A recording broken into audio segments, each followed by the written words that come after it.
need an elevator.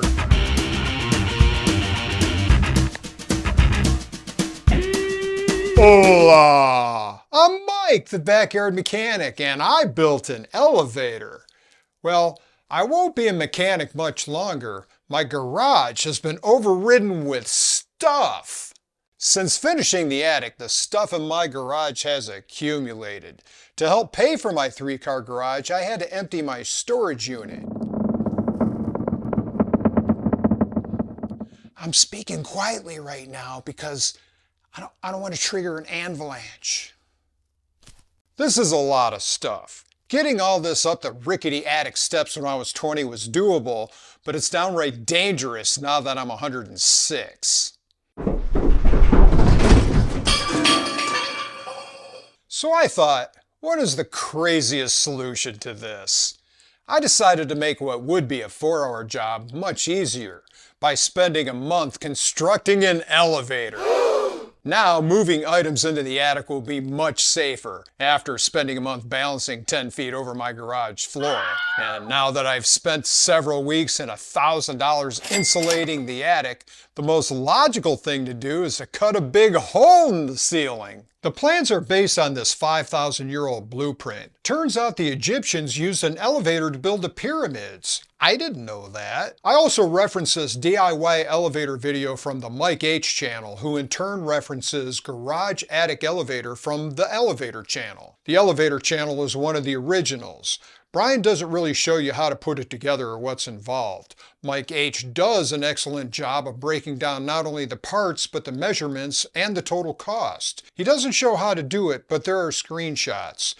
My problem is these guys have a gable style roof above their garage, which is a vertical wall that extends from the ground to the peak of the roof. I have one gable in my roof, which is over the garage, but it's over a garage door. All they do is run the tracks up the wall through the ceiling and then bolt a hoist to the wall above that.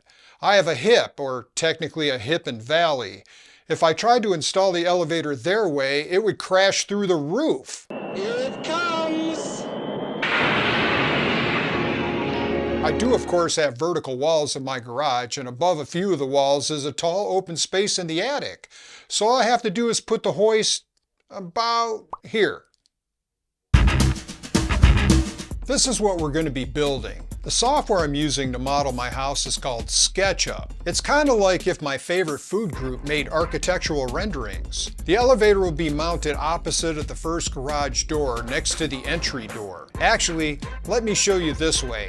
My garage is much cleaner in 3D. The first thing to do is examine the clearance in the attic.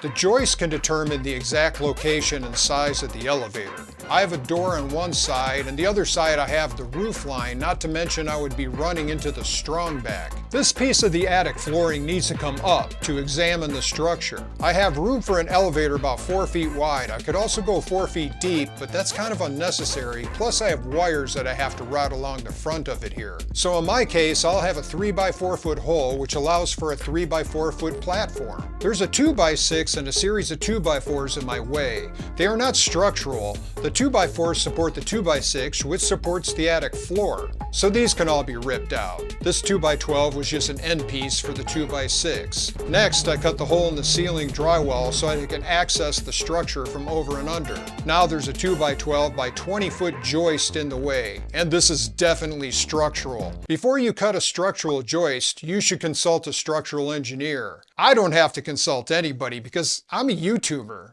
This is all pretend. Before cutting the joist, it needs to be supported. The short side is supported from above with a 2x6 screwed into the joist I'm cutting and then spanning to the joists on either side of it. On the long side, I jacked up a 2x4 until there was just a little pressure on the ceiling below the joist. With the joist supported, I can now make 2 cuts and remove the section. The removed section will work as one of the cross member supports. To do this correctly, joist hangers are used. One end of the cross members are on the support wall, so they will be quite strong. An additional 2x12 is run lengthwise to support the floor, which now has a 3x4 foot cutout. In the rendering, IRL, I didn't replace the floor until much later. This is the time for your wife to see your accomplishment of a big hole in the ceiling.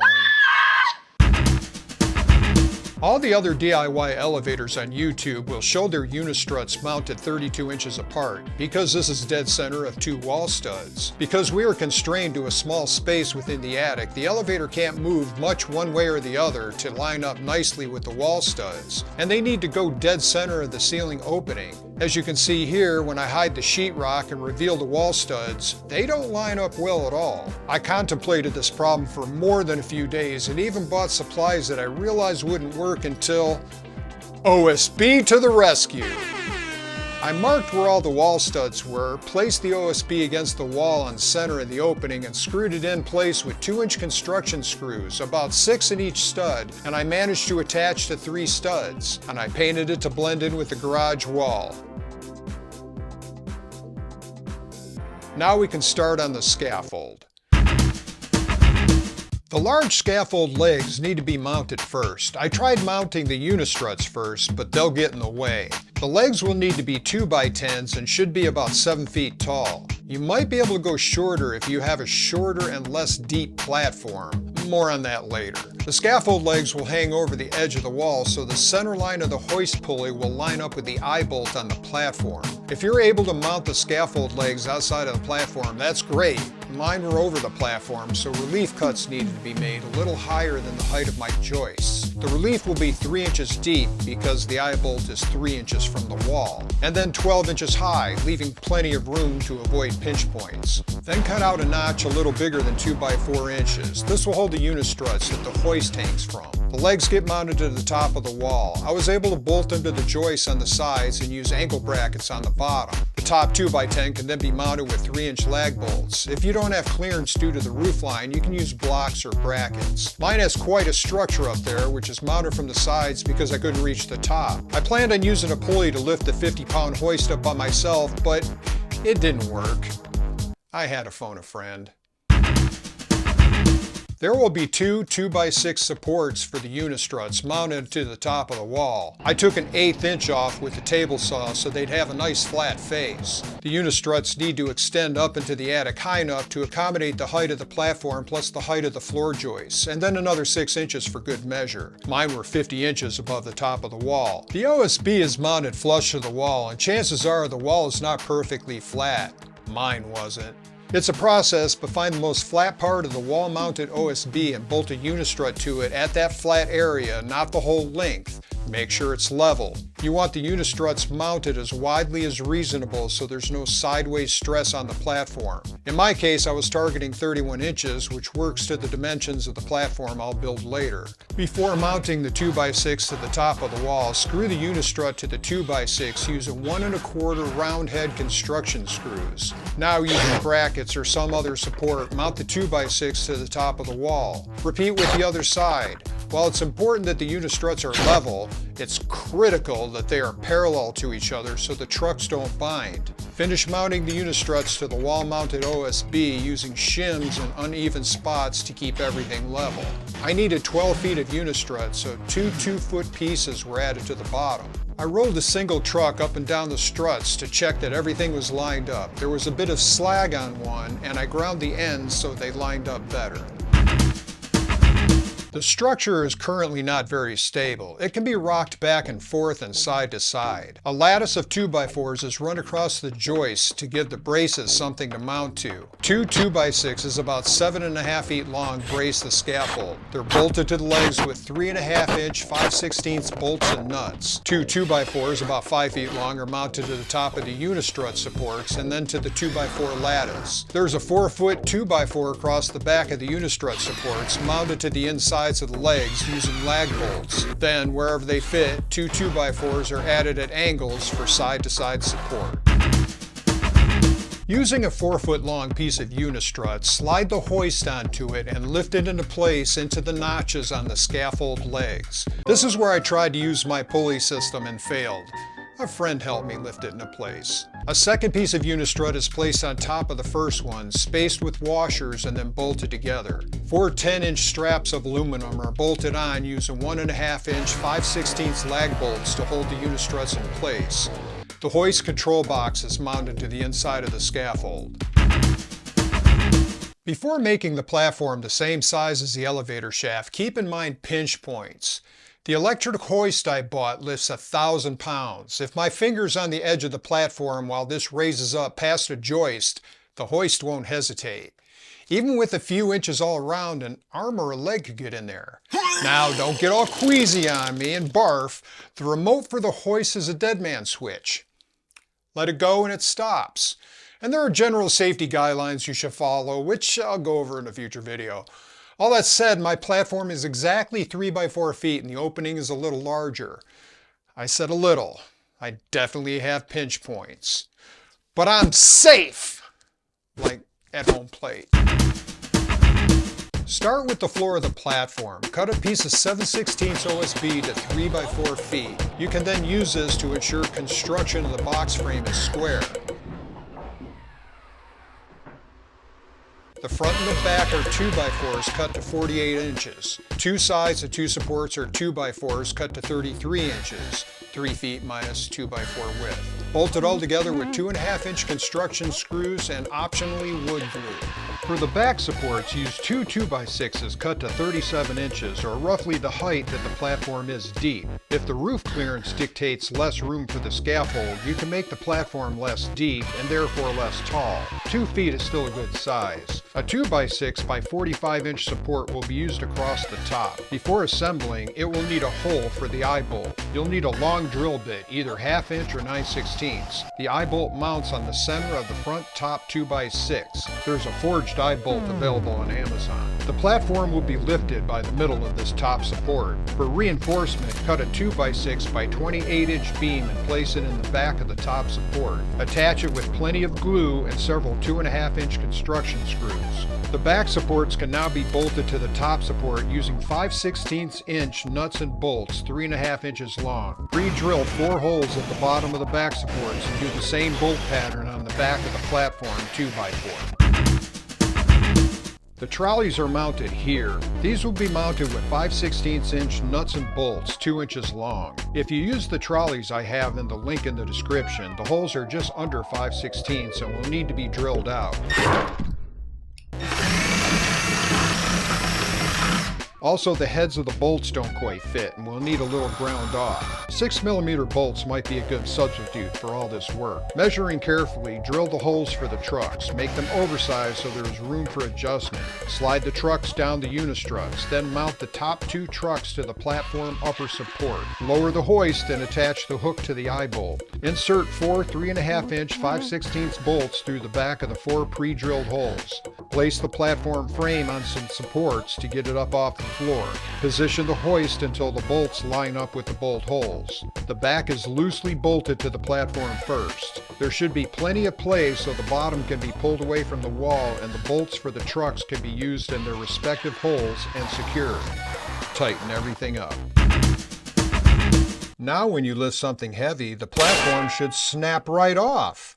To prevent this, add a couple 1/4-inch by 1 aluminum straps to each side. I bought an 8-foot strip from Home Depot and cut it into 2 4-foot pieces. This is why the 2 by 6 sides are inset 1.5 inches. Each strip will mount to the outside of the side and the inside of the platform base. Pre-drill 4 holes in each strip. Make sure the base is square to the back, then mount the strips with 5/16 1.5-inch lag bolts. Cut slots in the platform floor to accommodate the aluminum straps. The floor is screwed into place with 1.5-inch construction screws and the straps are re-bolted into place using the floor slots. Finally, using brackets, mount a piece of 2 by 4 on top of the platform. The length should be to where when the elevator goes up, it hits the off switch under the hoist pulley. Hey, you made it this far. You should like this video. I feel like I deserve credit for elevating the platform.